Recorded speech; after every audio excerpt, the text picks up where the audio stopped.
keingetan hari jadi nggih Mbak Limbu. Leres, yang ke 458. 458. Dari angkanya sudah diketahui. Apa? Papat, limo, wolu. Papat tambah limo, 24. Sik Sik akeh men to kuwi. Kowe iki ngomongmu ngladrah kowe iki guru lho, Iya iya iya. Digugulan ditiru lho. Pira-pira. Papat tambah 5 iki Iya ya, iya. Kok iso 24 iki lho. Lho karo kancane dhewe. Era tahun 2026 ini masalahnya sudah mulai wayang bisa jalan tanpa dalang. Mula hati-hati, Pak. Kudu tetep belajar inovasi kreatif. Piye carane wayang tanpa dalang iki piye? Ora enek ya Mas. Wayang iki mesti ana dalange. Heeh. Bakul wayange. Bakul wayange mosok apa bakul nggawa sak dalange kaya ora to? Ki aja nyepelekke dalang ya Mas. Nyapa? Dalang ki tanggung jawab abot, tanggung jawab berat. Lah, Cara terangno. numpak bis iki nyuwun sewu lho Mas Komet. Cara numpak kendaraan bis panjenenganipun iki kaya supir kanca-kanca yoga awake dhewe iki penumpange ana minggo elek apike kuwi gumantung dalang. Aku berarti Penumpang. yoga-yoga. Iki padha karo penumpang. Sinden. Penumpang. Penting di. Penting sopire. Yo ora yo penting penumpang. Kok iso? Lah nek supir nek kendaraan nek penumpang hasilnya kok ndi? Ayo penyupir ngalor ngidul nek penumpang ngono. Oh, Terangno penting. ndro piye kuwi karepe kuwi. Penting iya lho penumpang. Mulane kanca yo mbok pegat iki apa. Sik omong angel ora karuan iki yo. Anane tak pegati modho. Golek sing murah.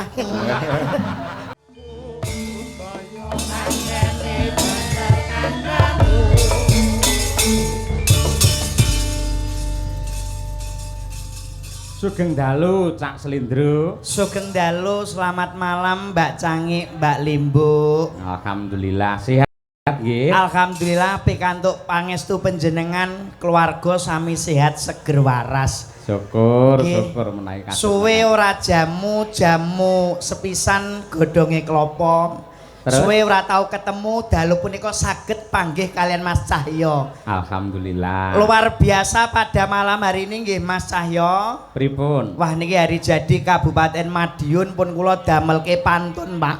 Syukur. Nggih, kagem warga masyarakat Madiun tuku timun dinggo lalapan, buah semangka belinya di Jakarta. Cakep. Selamat hari jadi Kabupaten Madiun yang 458.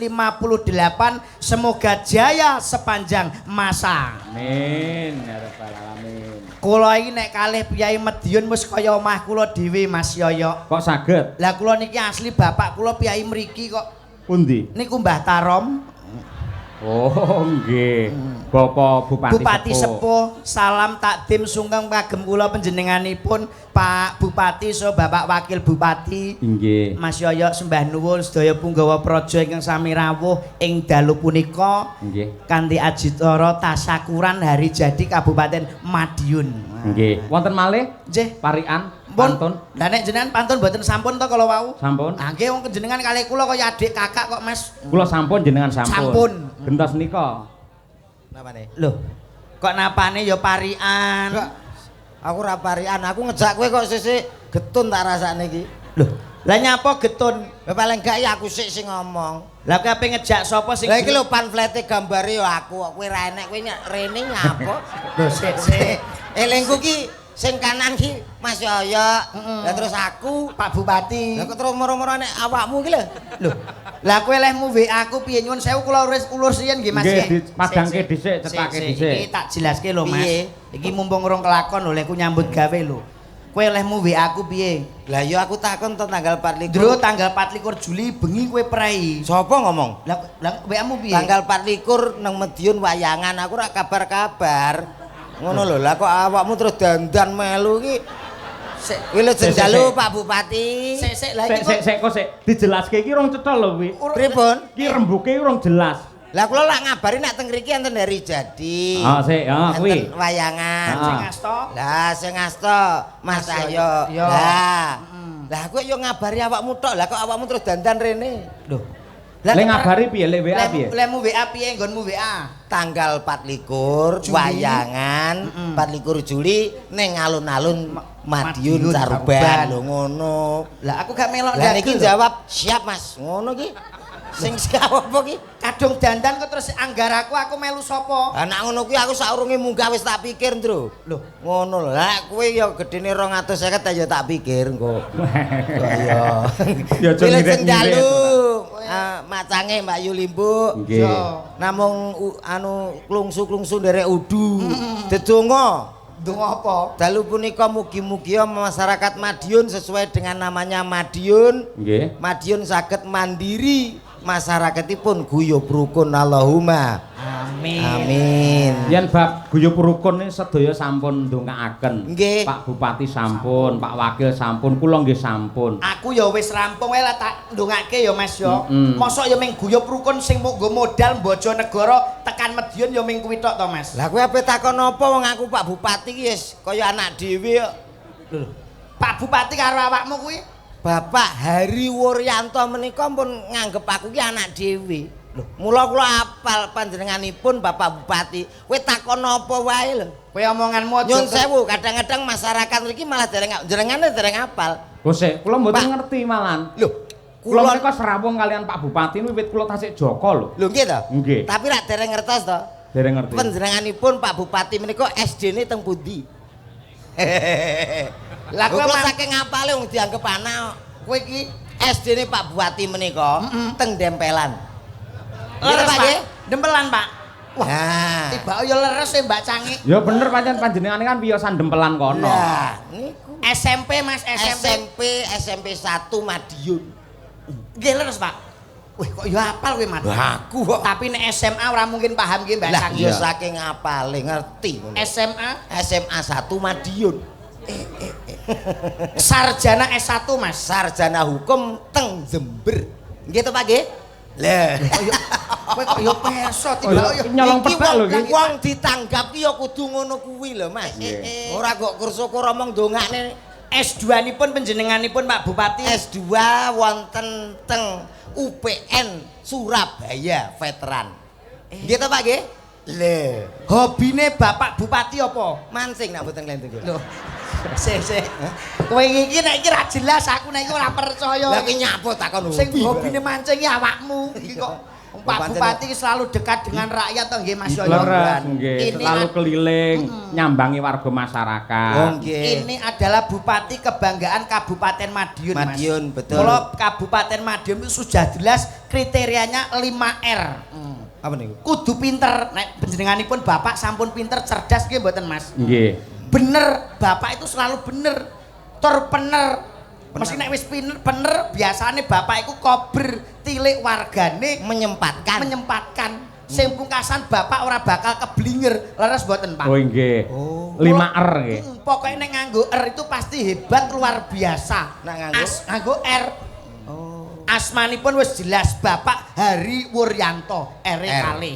Oh nggih. Pak Purnomo Hadi R R juga. kali. Nggih. Mbah Mutarom R Nggih. kali.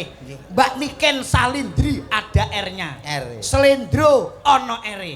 Mbak Kesi Rahayu R.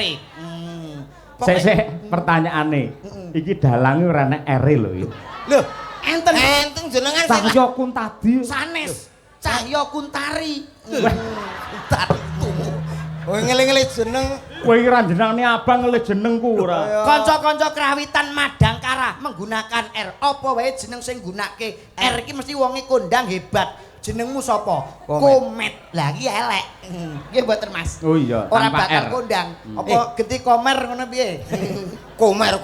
Lah kowe iki kancaku ya ora apal-apal. Aku ya nek R. Mosok Mas. Lho, Supri Komet ngono. Mosok dagelan jenenge Supri kok. Mosok gara-gara R kok melarat kok ya. Nggih. Kowe ya dongane iki ya sing apik-apik. Ya didongakne. Paling tidak acarane nopo? Hari Ngono. jadi Kabupaten Madiun. Dadi apa? Loh. Hari jadi Dadi apa?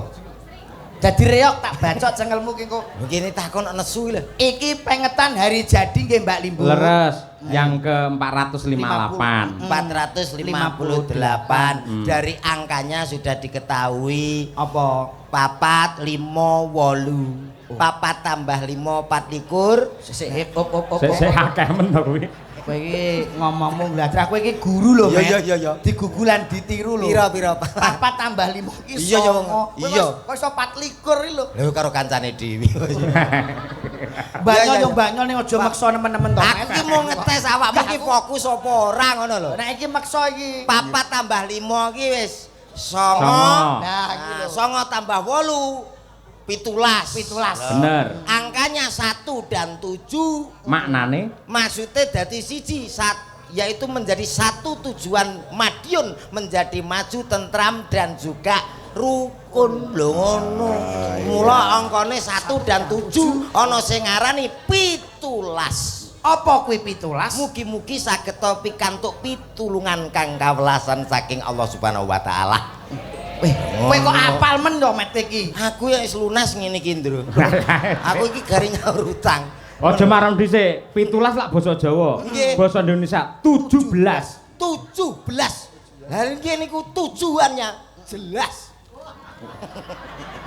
Oh, iya. Iya. Kan bahasa Inggrisnya 17 e piro? 17. 17. Ayo. 17. 17 ini kan Inggris, Pak. Lah iya bener kuwi Inggris. 7 Apa kuwi? Pitu tuh. Loh, harus apa ki iso buka kudu iso gulung to Mas awakmu. Nggih. 7 menika. Loh, ya kudu iso. Lah mau derek abahe ngontek-entekane ya 17 kuwi kok. Mula aku ketikane abahe ngoten to. Mula aku awakmu kok ngarep sik Ndro aku. Iya. Aku gak patek lek ambek wonge. Sik wong pelawak karo dalang ki harus ada komunikasi. Dalang umum ki dalang ra umum. Lho, kok dalang ra umum piye to, Mas? Aku mau munggah karo wayangane Pak Iyo iki rasane koyo piye lho. Lho nyapo? Ya ora apa-apa jane wong ganteng ning hawane wis beda to. Jenenge Beda piye? Bedamu piye? Bedamu nggon ndi? Bedanya itu tidak bisa dijelaskan dengan kata-kata, hanya bisa yang merasakan adalah aku dan juga Allah Subhanahu wa taala. Lah, niki jenenge pelawak yang tidak berinovasi yo ngeten niki. Inovasi piye? Tidak mempunyai skill dan SDM-mu rendah. Lah, seorang pelawak naik penuh dengan persiapan, turun dengan penghormatan. Dalang ki wayak dagelan ki nek ora nderekke Mas Yoyo ki paling penak lho Mas. Piye? Lho, kowe arep melu sapa? Wayangan melu sapa kowe? Lho, lah bengi iki. Lho. Lah nek ora enek Mas Yoyo panjenenganipun sing ngasta. Ora enek wayang, ora enek dalange. Lho, lah bengi iki mau anggap kene tok sing wayangan. Lah ngendi? Duka. Lho, Sik to. tak kira kok lek job nganti double, balekke ngendi ngono. Kowe iki aja nyepelekke dalang ya, Mas. Nyapa? Dalang ki tanggung jawabe abot, tanggung jawabe berat. Lah, Cara terangno. numpak bis iki nyuwun sewu lho Mas Komet. Cara numpak kendaraan bis panjenenganipun iki kaya supir kanca-kanca yoga awake dhewe iki penumpange ana minggo elek apike kuwi gumantung dalang. Aku berarti Penumpang. yoga-yoga. Iki padha karo penumpang. Sinden. Penumpang. Penting di. Penting sopire. Yo ora yo penting penumpang. Kok iso? Lah nek supir nek kendaraan nek penumpang hasilnya kok ndi? Ayo penyupir ngalor ngidul nek penumpang ngono. Oh, Terangno penting. Ndro, piye kuwi karepe kuwi? Penting iya lho penumpang. Mulane kanca yo mbok pegat ki apa. Sik omong angel ora karuan iki yo. Anane tak pegati modho. Golek sing murah. Layangan kok sing gelem Omongan. bakal aku tok ya ora. Iya. Maksudnya iki ngene ya Mas. Nyapa? Nyuwun sewu tanggung jawabe seorang dalang itu berat. Mas. Ngerti. Kudu iso nguripke pagelaran. Kok kowe nyepelekke dalang aku sing ora nrimake. Dalang abot. Abot. Lah kowe apa tau ngerti dalang teko kok nggo debok dhewe. Dalang enteng gari teko terus ngono tek ya. Sik, rene Met, rene sik. Megah. Aku gak Rene. melu ki. Wis, Kowe- kula wis mati uripem bengi ki kowe. Lah, wis Aku tau didoni dalang Kowe kok nyepelekke dalang. Pripun? Nek pancen debok iki dalang endi to sing gawa dhewe ngangkat dhewe lak ora ana. Sing dikarepne slendro abot kuwi gaweane. Nuwun sewu. Nggih. Aku kuwi sewengi utuh. Sampeyan lak gur limbukan utawa bar kuwi gara-gara tok. Nggih. Aku kuwi wit jam 09.00 nganti menjelang subuh. Kuwi cerita terus, pikirane mubeng, mripat nyawang, lambe omong, tangan serakatan, sikil njejeg keprak, ngempet nguyuh. Lah jenengan cerita ngoten lah napa niki meneng ae napa niki mboten mikir mboten melek suwengi. Loh. Iki nggih melek. Iki yang kepepet, nguyuh entuk, pengrawit entuk. Lah Dalang jenengan mbok titip. Ngono ora kreatif. Apa nanti yo titip aku lho. Ora kan iso to. Cara ngendi yo dititipne lho. Lah napa diselang. Kowe ngawur lambemu lambocok. Diselang tak turune ning kowe ya.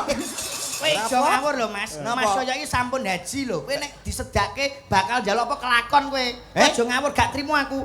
Dalang mbok sepelekke kowe nek ora enek wayang ora enek dalang arep melu sapa? Lho, baru ngono Mas. Lho. Tapi setidaknya kowe iki kudu bangga. Mas Yoyo iki panjenenganipun dalu punika ngagem busana Jawa. Ngene lho, aku ki anane ngomong ngono iki kudu justru kuwi hati-hati saiki dalang kudu hati-hati. Lah ngopo? Era tahun 2026 ini masalahnya sudah mulai wayang bisa jalan tanpa dalang. Mula hati-hati, Pak. Kudu tetep belajar inovasi kreatif. Piye carane wayang tanpa dalang iki piye? Ora enek ya Mas. Jenenge wayang iki mesti ana dalange. Heeh. Bakul wayange. Bakul wayange mosok apa bakul nggawa sak dalange kaya ora to? Mesti ya bakul tok. Met, Komet. Kowe wis tau ngemut mercon bledos dhuwur ning cangkem ngono. Dereng. Iki pertunjukan dudu bakul wayang. Oh, aku gak woro-woro. Kowe iki kok nyepelekke Mas Yoyo. Mas Yoyo iki kabeh piranti iki saka Solo digawa kabeh. Ngerti. Gamelan kagungane Mas Yoyo. Nggih to Mas? Nggih. Apa iki jenenge sound audio iki kagungane Mas Yoyo, mik-mike Mas Yoyo. Kowe modalmu apa ming contong tok iki lho. Lah nggawa mike kok bangga lah nyok. Kose to? Kowe iki ndagel nang kene modalmu lak tutuk omong. Mongko yen omong sik mikir gene. Ayo. Saiki ndagel lho. Ndagel Aja kowe, dikek Jal, mik. wis, aku Mas ora Lendro boleh. aja dikek. Saiki salam karo para pelenggah. Ora masalah. Terus. Bapak-bapak, ibu-ibu. Mantuk. Loh, Weh. ngawur iki jilake kok mulih. Lagi sing gawa aku. Sing nggo Mas Yoyo. Hah? Nyileh sedilo. Loh, lek nyilih iki kudune kan menghormati karo sing disilih. Pamane ya aku nyilih dhuwit ning sampean Mas Komet. Kamendhi kula nuwun sewu Mas Komet. Kula sowan mriki, heeh, karo isi-isi ngono ta. Badhe ngampil artanipun. Kowe nyilih meku lho, kok iso malah ngelok-ngelone aku lho. Mak padakne aku bakul wayang iki karepmu piye? Ayo ndodok njaluk ngapura ayo. Sikile sikile piye? Sing tengen. Sikile. Lho, sikile. Aku nggo sikil Aja nyilih miku. Weh. Iki mike Mas Yoyo, sikile. Sikile. Halah, sikilmu iku lho. Waplok. Maksude sing ngarep sing ndi sing ngarep? Kula badhe ngapil. Kurang mendak Mendak lah. Mendak. Nah. Kurang mendak. Mendak meneh. Nah. Nah. Oh, kurang sopan mendak meneh. Iya.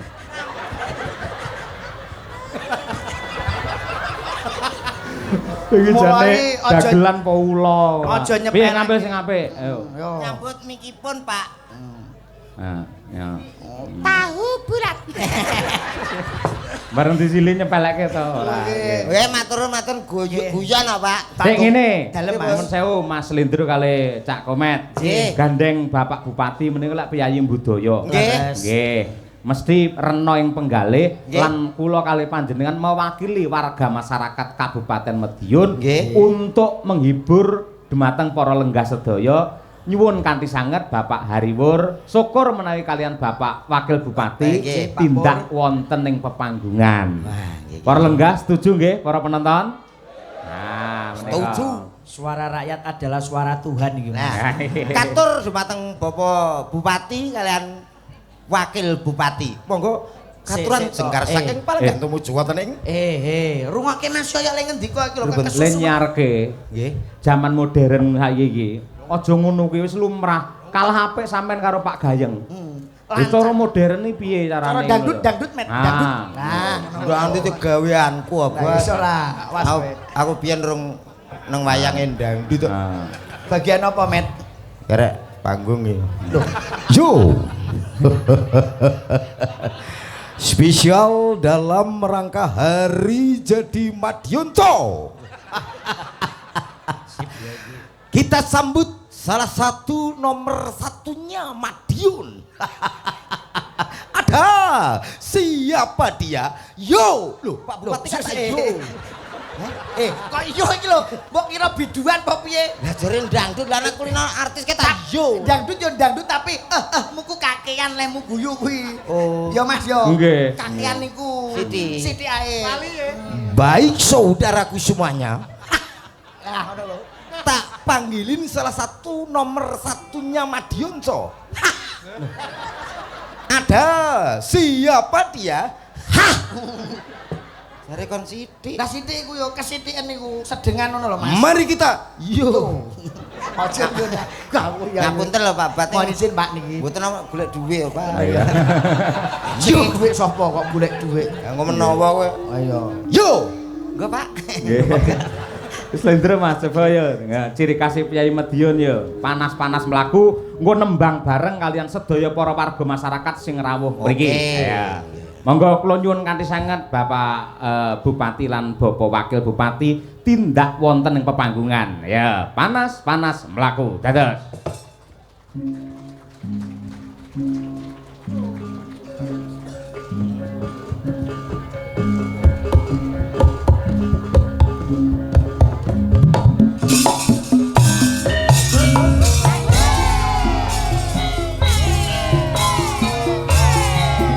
Monggo Boko Hariwur, Boko Purnama Hadi.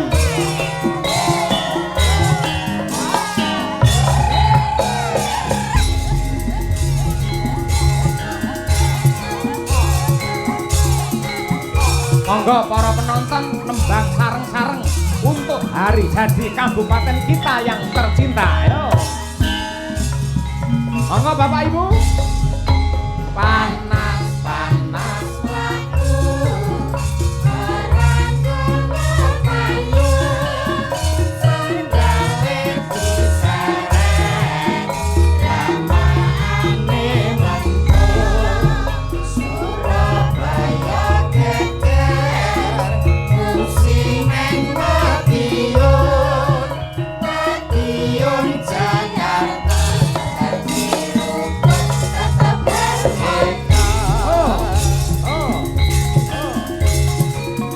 Mas ya panas ya mlaku ya Mas. Ya Dit. Penting guyu berukun.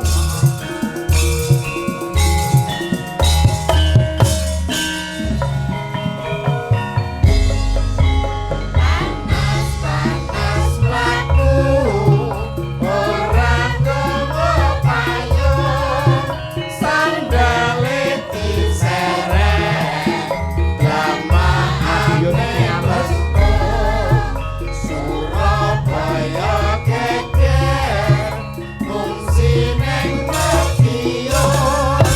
Madiun Ciami dirukun tetap harmonis.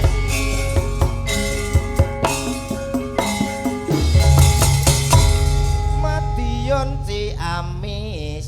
Janji rukun tetap Tetap harmonis. harmonis. Sugeng dalu Mas Cahyo Nggih, sugeng dalu lan Bapak. sedaya masyarakat Madiun alhamdulillah sedaya sehat.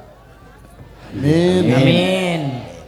Niki keleresan hari jadi Kabupaten Madiun yang ke-458 dalam kalian Pak Wakil Bupati Siapa? insya Allah siap memberikan pelayanan terbaik kagem masyarakat Kabupaten Madiun. Amin. Pramila dalu menika monggo kita sareng-sareng nderek mangayu bagya anggenipun ringgitan wonten ing alun-alun mugi sedaya masyarakat Kabupaten Madiun tetep guyub rukun ngaten nggih Pak ya. Amin. Amin. Amin. Nggih. Niki kersanipun Pak Wakil Bupati ingkang nembang nggih. Nggih. Napa jenengan piye nembe Pak Wakil Bupati? Pak Bupati badhe nembang negara angin. Lho kok Nggih, sias Pak. caping gunung Bapak biasanya. Oh, caping gunung. Nggih. Lah Bapak Bupati mboten anu nyekar rumiyin Bapak Babu. nderek keparengipun kados pundi? Oh nggih. Nggih. Monggo sareng. Yai budaya nggih. Kula Nduk kasembatan to Nduk niken sowan ning hari jadi sampean. Alhamdulillah matur sembah nuwun kagem Kang Mas Hariwur kalian Lho kok Kang Mas iki Bapak Adik. Piye to? Iki adik kula. Nggih leres Pak, leres nggih, leres nggih. Bapak iki. Kalian Pak Pak Pur. Wakil, Adik Pak Wakil Bupati, Bapak Bapak Purnomo. Purnomo ini lagu nih. Piye sing lagune? Purnomo pedet Oh, Piye to kae? Kae beda kae Lamongan. kae tukang nambani ya padha karo bapak iki. Iya. Oh, Pak Beliau itu juga baik. Baik. Nambani kayak sampean-sampean Kayak kowe iki. kuwi. Lah, Pak Pur ya padha wae, bapak iki ya nambani. Nambani kayak- Nambani para masyarakat yang ada di Madiun Madiun. dan sekitarnya. Nambani kaya sapa? Sampean-sampean kuwi. Lah kok rumah ya? Loh, Pak Pur sing Lamongan kae kan Sampean-sampean kuwi berarti sampean ora mek sitok berarti. Sampean-sampean. Lho, bodo gendengi lho. makasih. Sama-sama. Lagi wah. Dan niki kagem Kang Mas Murjoko sampun rawuh. Inggih, wiwit Nggih. sonten no. Nggih. Matur sembah nuwun sanget sampun dugi dateng mriki Nggih. mirsani acara malam hari ini di acara Hari Jadi Kabupaten Madiun yang ke 458. 458. Nggih, alhamdulillah mugi-mugi Kabupaten Madiun tansah pinaringan guyub rukun. Amin. Lestari. Amin. Terus apa malih nggih, Pak? Ya Bener petani. kan dening Gusti Allah. Amin. Petanine muga-muga tandurane dadi tikuse ndang minggat. Minggat. Ah niki ngeten budene Ken. Iya. Nah, Sik kok budhe lho ngawurmu ku lho. lho kono Kang Mas yo dile. Kok ya budhe Ngersake Pak Wabub menika duet kali Mbak Niken. Mbak Niken. Nggih. Lagune napa? Ah mentem ituan. Lho, sik Walah, lintang asmara kok mendem wedokan. iki padha karo ngendikane Bapak Bupati, filosofinya kesetiaan dalam berpasangan. Ya, contone. Contone kaya Bapak Bupati wae oleh nembang Oke. ngaturke tembangipun wonten Nyidam Sari. Heeh. Bapak Wakil menika Lintang Asmara. Lintang Asmara. Kesetiaan dalam berumah tangga contone Mas Yoyo. Nyapa? Garwane diderekke. Derek terus. Didereke mergo kae nak gak nderek kae nakal. Ngono. Kae wis ganteng laris mesti kaken pola mula dikontrol dengan penjenengane Bu Kesi. Met, komet. Napa? Rene yo, takmut raimu ini.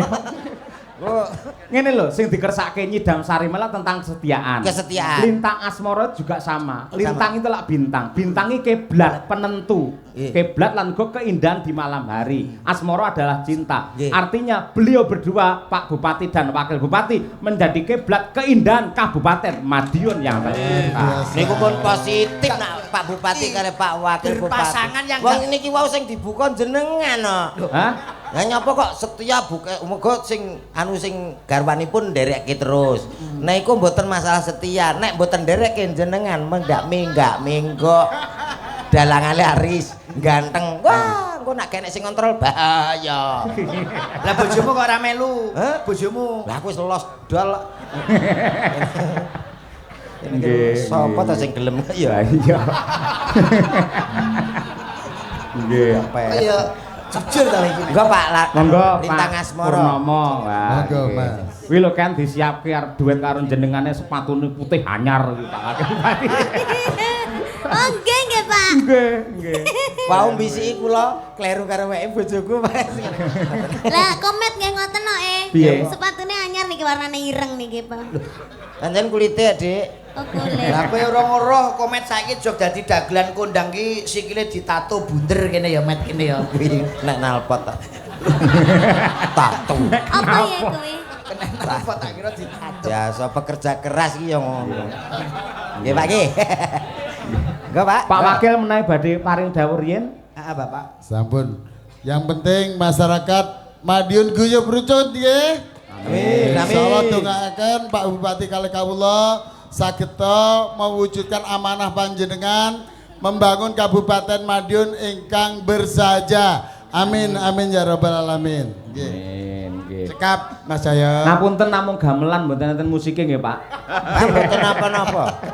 Oke, Lintang Asmara kagem panjenengan semuanya. Yuk. Yuk, dados, yuk.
Wabu Pak. Nggih. Nggih, sembah nuwun Bapak Bupati. Nggih, matur sembah nuwun Kang Mas. Sembah nuwun Pak Wabu. Pak Pur, Pak Bupati sembah kasuwun sehat selalu ya Mas Kemet. Heeh. Dalem Pak Babu. Napa niki? Mboten jenengan swantenipun sae ngoten dadak maringi. Pak niki napa to Pak? Pak kula malah ewoh Pak. Met aku ora bayar gak apa-apa Met, wis ditomboki karo Pak Wabub. Nggih. Ini Hahe koordinator iki. Lah yo ilang nek iki. Awakmu ndi ya wis entuk ora? Apa? Enggak. Enggak. Lho kok enggak itu gimana sih? Masalah iki aku lagi bangun mau sholat lah, nak menawa awakmu habis sedekah. Sik. Jalan. Kok sik to? Pripun? Iki mong sing nembang sinten? Pak Pak Wabu. Pur, Karo? Kali Mbak Niken. Ah, sing maringi arta sinten? Pak Wakil Bupati. Pak Wakil gandeng Pak Wakil nembangi karo Niken iki apike amplope nggih Niken apa nggih sampean? Tadi Pak Wakil bilang gini Pak, Pripun? kalau nanti ini di dom ya, tapi yang di bahasa Inggris kok apa bahasa Indonesia kok didum lho. Dibagi. ini nanti di dom sama pengrawit sama sinden, tapi yang dibawa sama Komet buat panjenengan Mbak, gitu katanya. Met. Berarti sing tak gawe iki nggo sampean. Iya katanya gitu. Lah iya tak gawakno. Iya makanya. Loh, Kok raimu elek ngono? padha rambadroke ta. Diomong ya. Angger enek-enekan iki aku. Selamat malam, Dik. Sik to, ora entuk akhire sampean. Dek, mboten. Nyanyi ora. Lah iki Mas Yoyo lho jelas. Met. Nyanyi. Sabar Met. Saestu. Tulung gandeng bendarane Bu Kesi, tulung kekno Bu Kesi. Oh, gitu. Ora apa-apa Met. Innallaha ma'asobirin wong sabar kuwi. Kekasih Gusti. Tapi Innallaha kasihan. ma'asobirin wong Ya. sabar kuwi. Sesuk ya didak-idak kancane kok ya. Tapi kasihan kamu tadi nggak dapet, nggak sama sekali. Ndak sama sekali. Ya ini ada 2 sih. Ya wis berarti sampean satu, saya satu. Enggak. Lalu. Lah Kamu itu bilang sendiri, minta sendiri. Gak, aku ning kene lillahi. Ojo, aku sini mosok njaluk dhewe. Iki tenan, iki malah iki nyoh. Kok kono neh. Ora. Ora Enak, jelas nek iku. Enak kan? Nah, nggih. Dibuka sik, Matur dihitung suwun, aja njok kurang. Matur nuwun, Pak nggih. Ya, dibuka Suwono, sik. Met. Oh, Iki ndak nyuwun ndak sewu. dadi fitnah, ayo. Iki nek ora dalang sing idolane jenengan iki ora mungkin. Sabar Met. Wis Nggih. jelas iki. Sembah nuwun. Kok aku separohe ndak apa-apa Met. 150 gak apa-apa. Lah ikhlas aku. 150 untukmu. Iki lho. Ora apa-apa. Piye? Lho, jenengan nak badhe buah apa? Heh? Maksudnya iseni. Iseni Mas Yoyo ya butuh ngono lho. Tak gawa ya ta? Damet, Sapa? milih di kiri apa kanan? Oh, Nah, bedekan Met. Nah. Sing nyekeli mik mbok aku ae timbang Joko kono ya Met. Ayo kok ngegron lho wi. Ngegron. Ngegron iku nyapa? Kok ngegron? Mosok ra kok ya. Ya wis gawakno. Slendro kene. Oh ya, kene-kene. Iku enek bagiane dhewe. Oh ya siap. Nah, Nah, milih. Mbak bedeken. Kiri apa kanan? Kanan. Lah lucune ndi iki? Iki yang ngene. Oh, iya. Kleru milihmu berarti. Milihmu kleru. Milihne. Milih nih, mau enggak milih nih? Ya milihne. Nah. Kananmu keliru kok. Ayo, milih nih. Iki nek gak mbani kan gak mungkin awakmu di paringi. Kiri. Ya.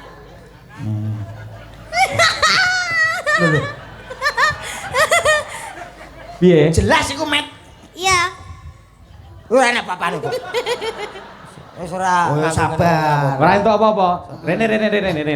Wis gah. Lek cerdas sampean pinter entuk 100. Rene, mesake mosok ora entuk dhewe, adoh dhewe Bojonegoro. Saiki jawabane wis 100 to? Jelas. Iya, Jawabane wis jelas. Nggih. Pokoknya angger sampean jawab kodok entuk 100. Ngoten tok.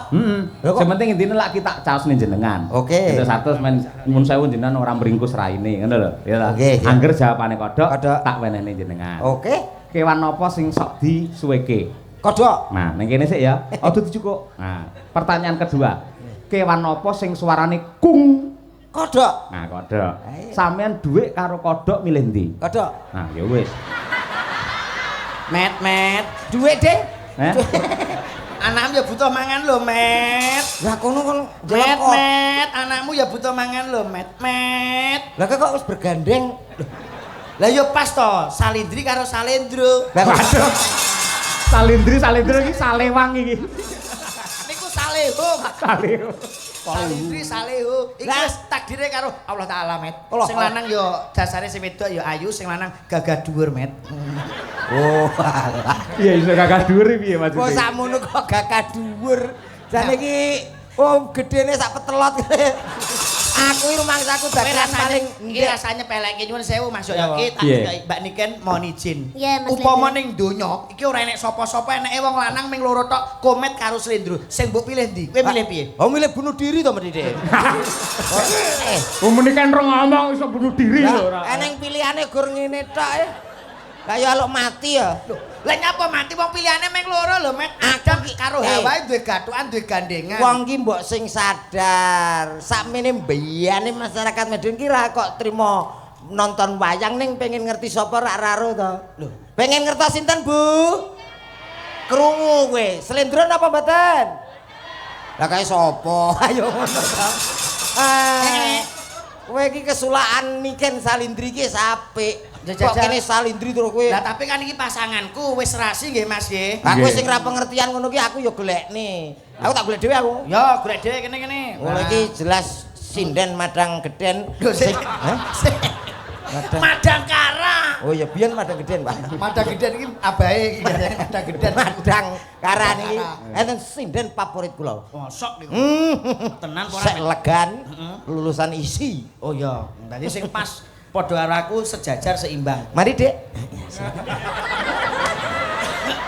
Ini tak kenalke. Sik omong-omong sik legan-legane tegese rung duwe bojo lho. Nggih. Lah nggih. Lah apa ora melek mripatmu kuwi genah bukesi lho. Ngaku-ngaku nyapa to, Pak? Lho, Sik kok ora ngaku piyai sak alun-alune ngerti lek bukesi iki bojone Ki Cahya Kuntadi iki ngerti. Niki anu bojone Mas saya to? Lah, Mas yo nggih ya kudu profesional. Lho, di atas panggung semua milik umum. Lho. Ngaten lho. Lah saiki tekoke nyuwun dawuh karo Mbak Kesi yakin apa ora jajal men? Lah, yakin mboten napa-napa nggih? Nggih. Kok kono gek apa ki ngaku-ngaku ya Mas. Sik Bukesi, sik tak omong sik Bukesi. Dalem. Kudu kok pikir tenan lho Bukesi. Provokasi. Kudu pikir. Provokasi. Sampean ki ayu ya to. Lah aku ya kudu dianggep elek apa piye? Rasa mbok ketone wong butak ngene lho iki. Bukesi, sampean ki cantik, dosen ya to, sinden kondang. Ayo. Mosok goreng entuk gemuk kaya ngono ora mungkin. Nah, nggih. Mau aku. Gemuk penting lho, Pak. Ya apa? Lah kan nek gemuk rantai ya seret. Lho pancen bojomu gemuk kok. Lah ya lho, otak-otak. Monggo Ya coba Bu Kesi, Bu.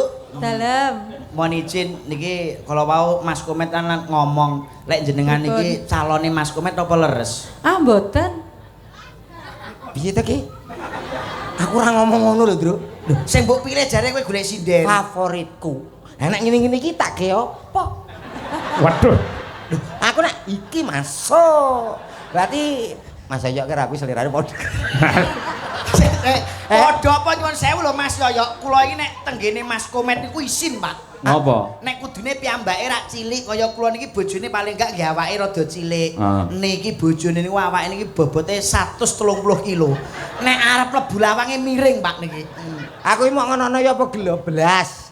Loh, orang itu mempunyai kriteria. Lah kriteria favoritku ya wis ngono-ngono ku. Mbok ya dikon olahraga. Alah, Kaya Mbak Niken iki awake. Tanggoku lagi 3 dina wae iki lho. Kelangan bojo. Lho, lah kok iso iki? Gara-gara langsing kuru. Dijak buah. Jak neda mantar GL Max buyanter lebat. Teko mah ganti cahe. Sik jare bojomu tahu kok kon lari-lari kae. Kan kon lari piye bojomu kene. Lah tiang-tiang ini paling goes di pirang kilo. Lari iki. Lari bojoku gak terima kelon, Pak. Lah piye? Wis rong sasi. Loh, Kok rong sasi lari rong sasi lho. Kayak digawa wong, Met. gak kayak maraton kayak sumpah. Kayak digawa wong. Lho kowe kok ora kok meneng ae? Terus takon, "Yo, Aku tak ayem-ayem dhewe. dikon olahraga sesuai program pemerintah ibu-ibu PKK ki senam nggih Mbak Niken. Mbak Niken senam toh? Iya. Lah, senam Pilates. Anu fitness. Pilates. Pilates, nek bojoku kayak fitness. Awake fit atine ngenes. Dadi aku nek buahne dikon nggo nguri ya, gak melu ngono. Nek isoe bojo pegaten Met wis elek bojomu iki. Iki piye to bocah kok? Kowe elek bojomu kula isin mati kanca niki. Dosa wae. Bojomu pegaten ae nek aku. Kok pegaten kita waplok pisan kowe. Iki guyon ya guyon dirungane para panggawa. Lu tenan lho. Waduh. Sapa? Aku yang mau ngomong to jare. Dirungokne sapa? Para panggawa. Wis pegaten ora Keliru sithik. ora cocok karo kanggo kowe iki ya. Mas, ya. Nyapa? Kula isin lho Mas Yoyo. Lah ngapa? Lah kok kula wingi kan tanggapan ki nganjuk mampir gawe Mas Komet. Mas Komet hobine mancing dereng dugi. Mancing Pak kula. Bojone enek. Nggih, andukan ngeten iki to. Andukan sementen kali sementen. Lah kok kurang anduke to? Kayak apa anduk? Apa kae? Terpal no. Gak cukup nek trimo anduk ra. Isin aku terus tak kandhani. Mbak, Mas Komet nek di sampean kok gak isin gak wirang karo aku to. Wirang apa Mas ora apa-apa Mas Komet gak enek. Oh, mbok yo ngono kuwi saru Bang kula ngoten. Saru piye? Jajal aku ndelok ngono. Mas Komet sing wedok muni ngene. Kene 2 juta. Tak bayar 2 juta, Met. Niki lho, Mbak. Lah kok langsung beyak ngene to, Met. Kaya dirembeti tekek, Met. Ya emang masalah bojo sing apik lho kowe. Tenan pegaten. Lah bojoku buka ngono kok trimo rega 2 juta. Waduh, berarti kira ruwen-ruwen kowe. Pegaten ora apik kae bojomu. Wis ora becik kanggo kowe ku. Tapi ora masalah. Kaya tega lho karo kanca kuwi lho. Lah kula mboten njaluk sing nari sing wedok dhewe niki. Lah kok ora masalah piye tak Komet iki? Lah kowe jane karo kanca perhitungan lah bareng karo bojoku 2 juta kok langsung mbok weni. Lah kowe tanggapan karo aku kurang 2 juta campur sari ndebokang nganti sak iki ra diwenehi kok. Sapa-sapa? Ndebokang campur sarimu lho. Iya piye? Ora mbok wenehi to? Kurang 2 juta. Wis tak keni. Endi? Lah tak wenehi bojomu mau karo ngene. Lho, kowe nglunasi lewat kuwi. Lah kok penak oleh bonus tape we. Bandingkan kene. Wah, ngawur. Sik nembang iki. Oke, siap. Pamundhute Ibu Bupati karo Ibu Wakil. Nggih, Ayo. Ibu. Coba di apa kuwi kolaborasi karo Sinden Madangkara. Nah. Nong bir, ayo. Coba kaya apa? Yan, yo papat. Ayo.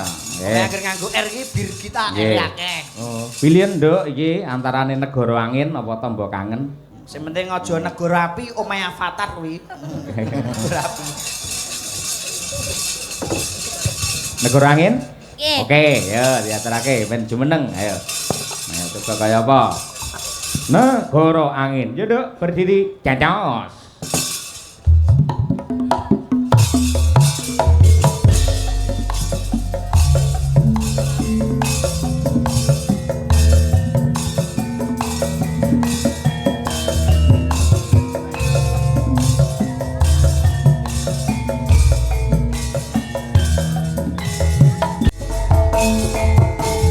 Isi kebayang-bayang, isi perhatikan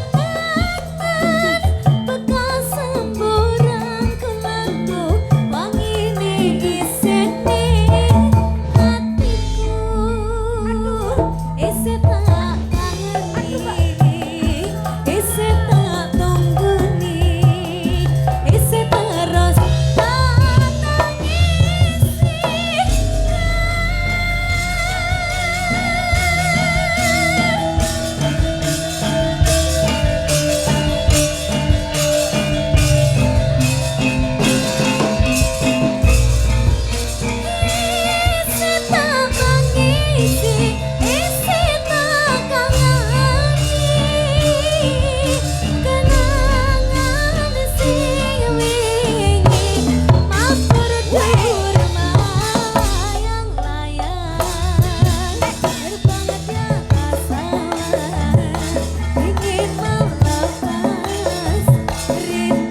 Matur sembah nuwun. Wah, kolaborasi yang luar biasa. Lah nggih kula nggih gumun salut kalih Madangkara lho, Mas Yoyo. Pripun? Iki kan biasanipun menawi wonten nggen kula digarap ngangge musik. Musik Nggih. campur Hebat. sari biasa. Madangkara wis. Madang karo aja maneh kok negara angin iki segara kidul digarap kok. Lho Segara Kidul lagune Wih. Mas Deni sing terbaru iki. Heeh. Lagune sing piye Kumet? Sing Ngawur ya iki. Ora mengikuti Gen Z iki ngono Nggih. Napa ta sebabe kula kok mesti namung gamelan murni? Napa menika Mas? Gandeng gamelan menika lak produk orang Jawa. Jawa. Produk para leluhur awake dhewe. Nah, Alangkah indahnya kalau memang warisan dari para leluhur yang kita kembangkan, yang kita promosikan, bahwa kita tahu terhadap jati diri bahwa ini adalah produk Nusantara. Nusantara. Luar biasa.